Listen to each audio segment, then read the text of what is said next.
인간은 태어나기 싫어도 태어나고 죽기 싫어도 죽습니다. 왜 그럴까요? 부처님께서는 다시 태어나는 이유를 연기법으로 설명하셨습니다. 모든 현상은 독립적으로 생겨나는 것이 아니라 여러 조건에 의지하여 일어나며 그 조건이 지속되는 한 그에 따른 결과도 이어집니다. 윤회 역시 마찬가지입니다. 부처님께서는 무명을 비롯한 여러 조건이 서로 의존하여 이어지는 연기의 과정 속에서 생이 일어난다고 가르치셨습니다. 이 가운데 가래는 취를 낳고 취는 유를 낳으며 유는 다시 생으로 이어집니다.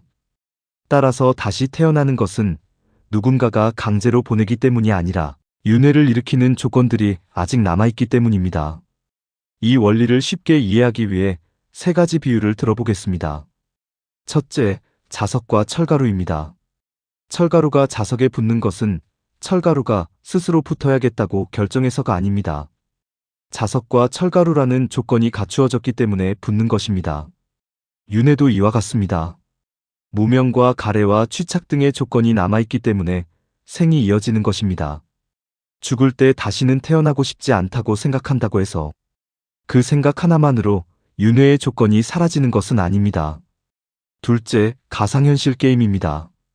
게임에 깊이 빠진 사람이 게임을 끝냈다고 해서 곧바로 승패에 대한 집착까지 사라지는 것은 아닙니다. 마찬가지로 죽음 자체가 윤회의 원인인 무명과 가래를 자동으로 없애주는 것은 아닙니다. 셋째, 꿈을 생각해 볼 수 있습니다.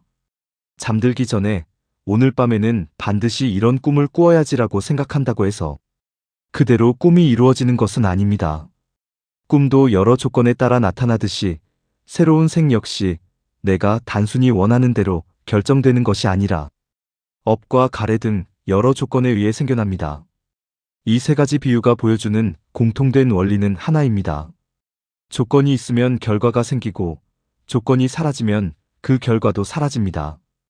따라서 다시는 태어나지 않게 해달라는 바람만으로 윤회가 끊어지는 것은 아닙니다. 중요한 것은 태어나고 싶으냐, 태어나기 싫으냐가 아닙니다. 아직 무명과 가래라는 윤회의 원인이 남아있느냐가 핵심입니다. 그래서 부처님께서는 윤회를 벗어나는 방법도 함께 가르치셨습니다. 연기법에서는 무명이 소멸하면 행이 소멸하고 가래가 소멸하면 취착이 소멸하며 취착이 소멸하면 유가 소멸하고 유가 소멸하면 생도 소멸합니다. 그러므로 윤회에서 벗어나는 길은 단순히 다음 생에 태어나지 않게 해달라고 기원하는 것이 아닙니다. 지금 이 순간 몸과 마음에서 일어나는 현상을 삿띠로 있는 그대로 관찰하고 그것이 무상하고 괴로움이며 무아임을 지혜로 통찰하여 가래와 집착을 놓아가는 것입니다. 그렇게 무명이 사라지고 가래가 완전히 소멸하면 더 이상 새로운 생을 일으킬 조건도 남지 않습니다. 결국 태어나기 싫어도 다시 태어나는 이유는 누군가가 다시 태어나게 하기 때문이 아니라 윤회의 원인인 무명과 가래가 남아있기 때문입니다. 그 원인이 완전히 소멸할 때 비로소 다시 태어남도 끝납니다.